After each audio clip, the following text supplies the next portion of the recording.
સીતારામ બધાને. આજે આપણે માધુપુર નજીક આવેલ પાતા ગામની વિઝિટ કરશું. ત્યાં દરિયાકાંઠે સિદ્ધેશ્વર મહાદેવનું મંદિર છે, તેના દર્શન કરશું. આજનો મારો પોઝિટિવ થોટ છે, મનપસંદ જિંદગી મળતી નથી, બનાવવી પડે છે. લાઈફમાં મિત્રો બધું આપણે જેવું વિચારીએ એવું થાય છે નહીં. જિંદગી છે ને મિત્રો ખરેખર રેડિયો જેવી છે. એ જે ગીત વગાડે ને એમાં એન્જોય કરી ખુશ રહી અને આગળ વધવાનું નામ જિંદગી છે. અત્યારના આ ડિજિટલ યુગમાં આપણે કહીએ છીએ કે અત્યારની જનરેશન આપણું માનતી નથી. એવું નથી મિત્રો, અત્યારની જનરેશન કન્ફ્યુઝ જનરેશન છે. આજથી 20-25 વર્ષ પહેલાં આપણી પાસે ટીવી કે જમવામાં વધારે ઓપ્શન નહોતા. જે જમવાનું આપે એ જમી લેતા અને ટીવીમાં 2-3 જે ઓપ્શન મળતા તે ટીવી જોઈ લેતા. પણ હવેના યુગમાં ટીવી ચાલુ કરીએ ને અત્યારની જનરેશન તો યુટ્યુબ, નેટફ્લિક્સ કેટલા બધા ઓપ્શન મળે છે ને, તો તે કન્ફ્યુઝ છે કે હવે આપણે શું જોવું. અને જમવામાં પણ એ લોકોને અત્યારે 51 જાતના તો મુખવાસ મળે છે. એટલે અત્યારની જનરેશનને હે ને કન્ફ્યુઝ જનરેશન છે, જેને સારા અને પોઝિટિવ ગાઈડન્સની ખરેખર હે ને જરૂર છે. જિંદગીમાં બધું આપણે ધારીએ ને એવું નથી થતું.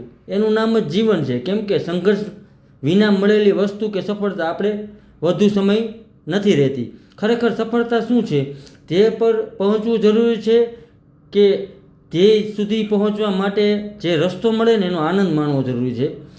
કારણ કે ધ્યેય ઉપર તો મિત્રો તમે મહેનત કરશો એટલે આજે નહીં તો કાલે પહોંચવાના જ છીએ. પણ આપણે જે રસ્તા ઉપર ચાલીએ ને એનો આનંદ માણતા માણતા ચાલવાનું, તો જીવન જીવવાની મજા આવશે. કેમ કે જીવન છે ને અનપ્રિડિક્ટેબલ છે. આજે જે જીવનમાં જે એન્જોય કરી લ્યો ને એ જ સાચું જીવન છે.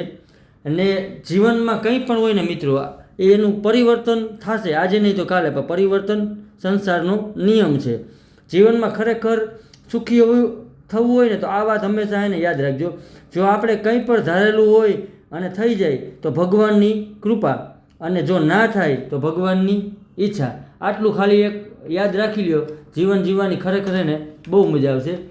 અને જીવન જીવવાની ખરેખર રીત શું છે મિત્રો, કે ભગવાન જે કંઈ પણ આપણે આપે ને એમાં આપણે રાજી રહેવાનું. આ જ સાચી લાઈફ છે. ભગવાને ઘણું બધું આપ્યું છે, હજી આપશે. મહેનત કરતા રહો. કુદરત આપણી બધાની સાથે છીએ.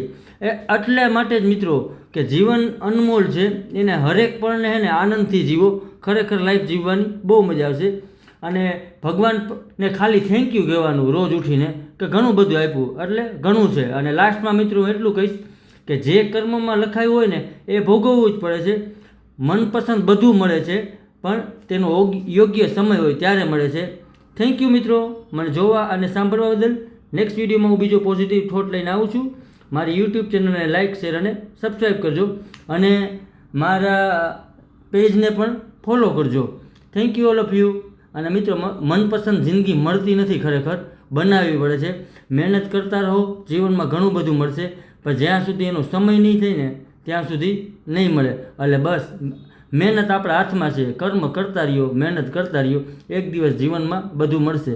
Thank you all of you.